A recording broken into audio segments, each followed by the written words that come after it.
कान्ताय कल्याणनिधये निधयेतिनाम् श्रीवेङ्कटनिवासाय श्रीनिवासाय मङ्गलम्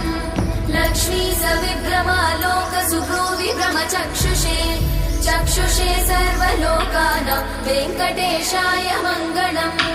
श्रीवेङ्कटाद्रिशृङ्गाग्रमङ्गलाभरणाङ्गये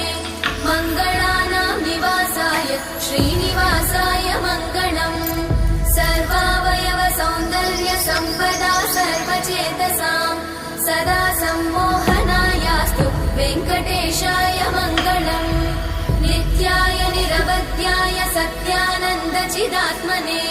सर्वान्तरात्मने श्रीमद् वेङ्कटेशाय मङ्गलम् स्वतः सर्वविदे सर्वशक्तये सर्वशेषिने सुलभाय सुशीलाय वेङ्कटेशाय मङ्गलम्।